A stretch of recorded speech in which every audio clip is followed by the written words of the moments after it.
Previously in part 1, a broke Marine turned a tiny pizza shop into a global empire. But empires don't always last. In this episode, you'll see what happens when success turns into chaos. Broken promises, million-dollar lawsuits, a fire that nearly ended it all, and then a comeback that no one saw coming. This isn't just a pizza story anymore. It's about crashing hard and rising even harder. Let's begin. But just as things were taking off, a new issue popped up. The original store owner, Dominic, told Tom he couldn't keep using the name. So in 1965, Tom needed a fresh identity for his fast-growing pizza business. Then, inspiration came from an unlikely place, a delivery driver.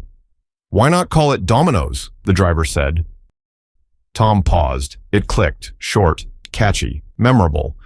And the logo? A domino tile with 3 dots, symbolizing their first 3 stores. Tom smiled and said, "One day we'll have too many stores to fit all the dots." He wasn't joking, because from that moment on, Domino's wasn't just a store, it was a brand on a mission. Tom wasn't just expanding, he was reinventing the entire pizza game. While other shops moved slow and tried to offer everything under the sun, Domino's went the opposite way. Fast, focused, ruthlessly efficient. No cluttered menus, just the essentials: pizza, garlic bread, and soda. That was it. Tom's strategy: laser sharp, deliver fast, stay simple, keep customers happy. No gimmicks, no distractions, just hot food, fast. And it worked. Domino's wasn't just growing, it was becoming a machine. A well-oiled, pizza-powered delivery machine. Then, out of nowhere, disaster hit. A lawsuit. Tom was suddenly slapped with a $75,000 legal bill. It felt like a punch to the gut when he was already crawling uphill. So what happened? Rewind to the early days. Back when Domino's was just a tiny startup, Tom had a partner, Jim Gilmore. But Jim had terrible credit. Banks and landlords didn't trust him. So Jim said, "Tom, can you sign everything under your name? Leases, store contracts, you name it." Tom, eager to grow and too trusting, agreed. Years later, Jim left the company and took 2 stores with him. They both flopped. But Tom's name was still on the dotted line, so the court came for him. Didn't matter that the stores weren't his anymore. Didn't matter that it wasn't his mistake. Legally, he had to pay. Tom was stunned, furious, but he didn't break down. He didn't hide in shame or file for bankruptcy. He stood tall and said, "I'll fight this. I'll survive this. I'll fix this, myself." So he rolled up his sleeves. He worked harder than ever, not just to keep the ovens hot, but to erase that crushing debt. He pleaded with landlords, negotiated deals, found replacements for the failed leases. And slowly, inch by inch, he paid back every single dollar. No shortcuts, no blame, no running.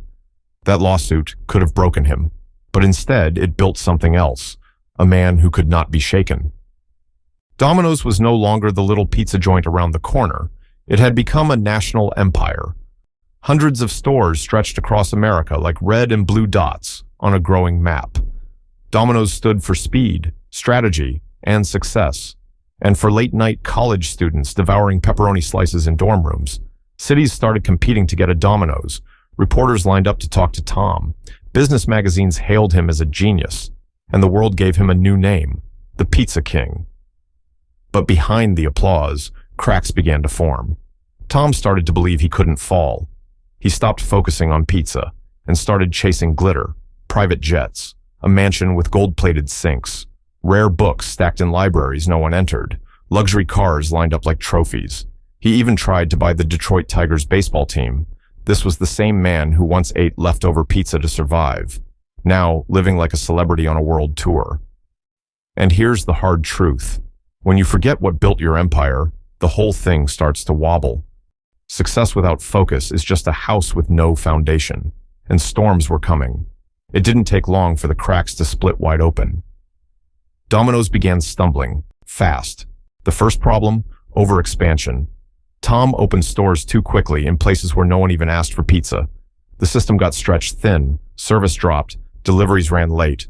Customers got frustrated. Then came the lawsuits. the 30 minutes or it's free promise. It pushed drivers to race against the clock. Some drove recklessly just to hit the deadline. Then one crash changed everything.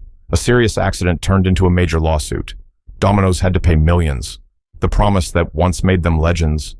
Now it was a ticking time bomb. What made them rise was starting to bring them down. But the deepest wound wasn't lawsuits or complaints. It was debt. To grow fast, Tom had borrowed big. Banks, investors, private lenders.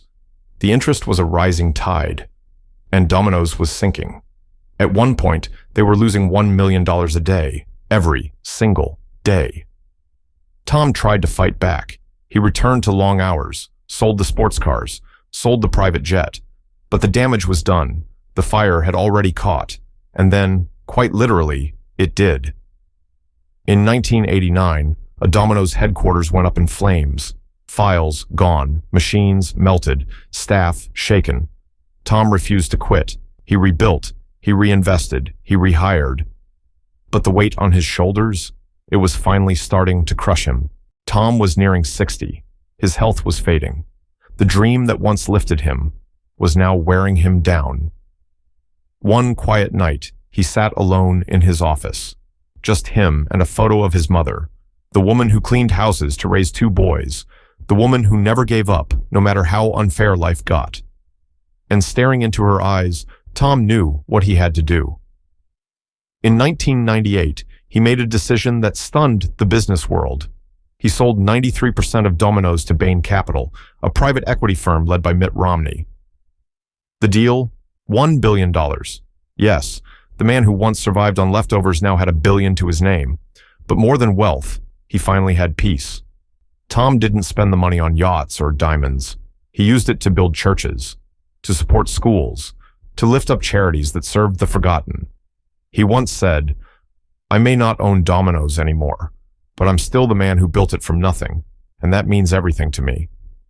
The world watched and bowed its head in respect, because in a cutthroat business world, Tom did something rare. He owned his mistakes. He took the hit, but he did it with grace, with dignity, with heart. He stepped away quietly, just as Domino's prepared to rise even higher, without him. When Tom Monahan walked away in 1998, most people assumed Domino's had peaked. The glory days, they said, were over. And honestly, it looked that way. Stores were outdated.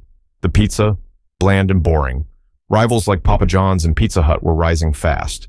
Domino's was falling behind. Sales slipped. Customers lost interest. And in the age of online reviews, one complaint could go viral in hours. The brand wasn't dead, but it wasn't alive either. Domino's was still delivering pizza, but the spark was gone. The soul was missing, and few believed it could ever come back. In 2010, something happened that almost no one saw coming. Domino's new CEO, Patrick Doyle, did what most companies fear the most. He admitted the pizza was bad. On national television, he looked straight into the camera and said, "We know our pizza isn't good enough." He didn't sugarcoat it. He said the crust tasted like cardboard, the sauce like ketchup, and the cheese was plain boring. It was shocking. No brand talks like that on TV. But Doyle had a plan, a bold one. "We're throwing out the old recipe," he said. "We're listening to our customers, and we're starting over." Domino's invested millions in research and development. They brought in chefs, food scientists, and branding experts. They tested sauces, swapped cheeses, played with spices, and redesigned the crust from scratch. What came out of it? A pizza bursting with flavor, golden, crispy, and melting in your mouth. But they didn't stop there. They revamped kitchens, upgraded ovens, started using fresh ingredients, and even redesigned the pizza box to feel fresher, bolder, and more fun. Then came the boldest move yet: transparency. Domino's released videos where they read real customer complaints out loud and responded on camera, "We hear you. We're changing." This brutal honesty touched people. They gave Domino's a second chance. And when they tasted the new pizza, they were stunned. The new flavor was a total game changer. Domino's quickly became the most talked about food brand of the year. Sales exploded. In just 1 year, the stock price doubled. In 5 years, it had soared over 2,000%. Domino's didn't just reinvent the pizza, they reinvented the entire delivery experience. They created one of the first pizza ordering apps. Before Amazon's Alexa was popular, they offered voice ordering. Customers could track their order live, from oven to doorstep. They tested AI, used robots, and even rolled out self-driving delivery cars in some cities. Domino's became more than a pizza chain. It became a tech-powered brand the world couldn't ignore. They redesigned their stores, modern, clean, and welcoming. Open kitchens let customers watch pizzas being made. Delivery got faster, safer, and more reliable. But even after reaching the top again, Domino's didn't slow down. They kept listening.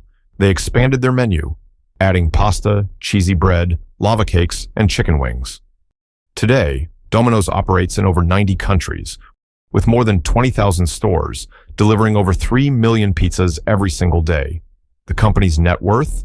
Over $15 billion. That number says it all. Domino's, once mocked as cardboard pizza, is now worth over $15 billion. A brand once on the edge of collapse now feeds millions every single day. And it all happened because one leader had the courage to face the truth and rebuild everything from the ground up. This story teaches us something powerful. Success isn't about never falling. It's about rising. Every single time you do, it's about honesty, about growth, about the courage to change. Domino's didn't give up when it was drowning. It swam harder. And today, it's one of the biggest food brands on earth. After Domino's transformed from a fading brand to a global empire, people started asking, how did they do it? Was it luck, money, perfect timing, number? It was vision. It was owning up to mistakes. It was the will to keep improving and the fire to keep going when everything else was falling apart. But if you look closer, this story isn't just about pizza. It's about a man, a dream, and an unbreakable will. Tom Monahan didn't come from money. He lost his mother. He grew up in an orphanage. No cash, no connections, no safety net. He delivered newspapers to survive, joined the Marines to escape poverty, borrowed $900 to buy a failing pizza shop. No brand name, no investors, no guarantees. And from that tiny shop in Michigan, he built a $15 billion company. And what's most incredible, Tom never gave up. Not when he had no employees, not when his store caught fire, not when he lost his wife's car in a bad deal, not even when he was drowning in debt. He believed in hard work, in serving others, in staying humble. He worked 18 hours a day, every day, making pizzas, delivering them, managing the books, by himself. And when success finally came, he didn't keep it all. He gave millions to schools, hospitals, churches, and charities. He never forgot what it felt like to be poor and alone. So, what about you? Maybe you're sitting somewhere right now, tired, broke, doubting yourself. Maybe people around you don't believe in your dream. Maybe you've already failed once, twice, 10 times. But here's the truth. You don't need $1 million. You don't need connections. You don't even need a perfect plan. You need one thing, a reason to begin, and the courage to never stop. Because success doesn't belong to those who had it easy. It belongs to those who kept moving, even when the road broke beneath them. If this story lit something inside you, if it reminded you of who you are and who you're meant to become, then hit like, share this story, and subscribe for more. Because this isn't just a video, it's a wake-up call. This is for the dreamers, for the fighters, for the ones who rise, even when they're broken. This is for you. Now go and create your own success story.